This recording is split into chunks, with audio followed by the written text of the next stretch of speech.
everyone. I am having a dinner. So, samahan niyo ako here tonight from work. And this is what all I got. I don't have any rice. But since fruits to and siguro matutulog ka lang and alam ko nagugutomin. Kaya I have here one of my favorite bread. We call this one pan in our language. And how can I ever forget the taste and how it used to be? Hindi lang siya basta tinapay lang. It is a reminder of my childhood and my friends doon sa province where I came from.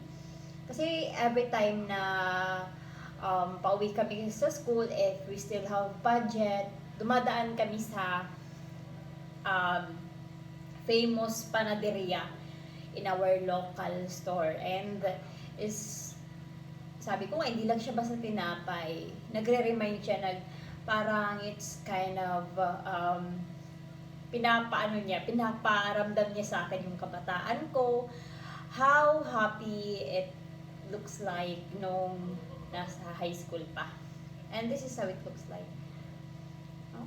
Pero this is pan de coco in our term. Siguro ganun din to dito eh. Pan de coco din ang pangalan nito. So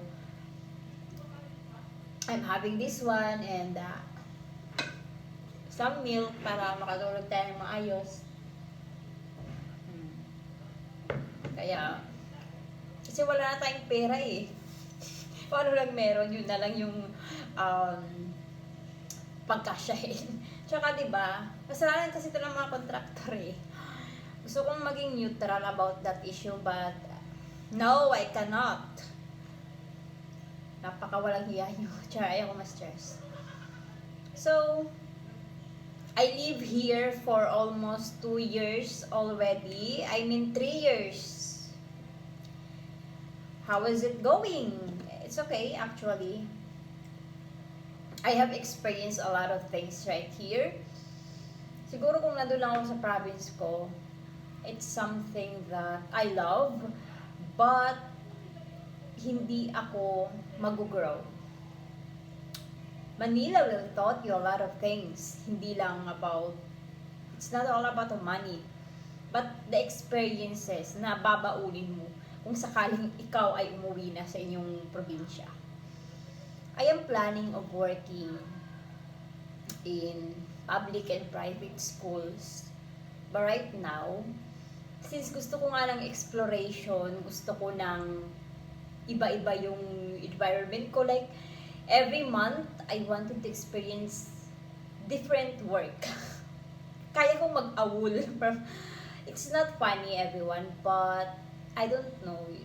Parang red flag ko dito sa sarili ko. I am eating, by the way, lychee po ito. Charis. Rambutan. Ano to? Pinamurang version. Tinipid version na lychee in the Philippines. It's juicy, it's yummy, it's everything. Going back, yun nga. Sometimes na when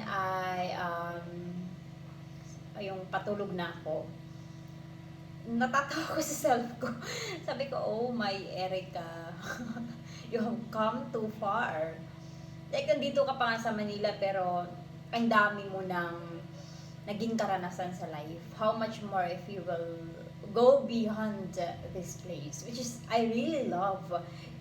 Dati pa lang, nag-aaral pa lang ako, yun na yung mga nasa isip ko eh. Yun na yung mga exploration, ano ba, I want to know more about people around me. Ayoko mag-stick into community, into a place na araw-araw lagi sila yung nakakasalubong ako. I want something to expand my knowledge more about the world. And it's kind of stressful sometimes, pero nagiging grateful na lang din ako na, yeah, don't be bothered about my head. It's just something like, parang napaka-plain naman kasi ng buhok ko. So, this video, tinitake ko lang to for documentation purposes. I don't want to harm, I don't want to criticize, I don't want to yung opinion ko na dapat ganito yung gawin yun. Oh, I'm just being myself. Being yourself is the most important thing in life. Ang dami kong mga nami-miss din. Like, ulo kasi sa, province, like 1 call away. Friend, punta tayo ng Hubason. Friend, punta tayo ng somewhere else na makakapag-relax. And you can go with just, siguro mag-spend ka lang ng mga 100 pesos, then wow, naano mo na yung self mo, na papamper mo na. Pero dito, everything is building, malls. Siguro if you really want to pamper yourself and go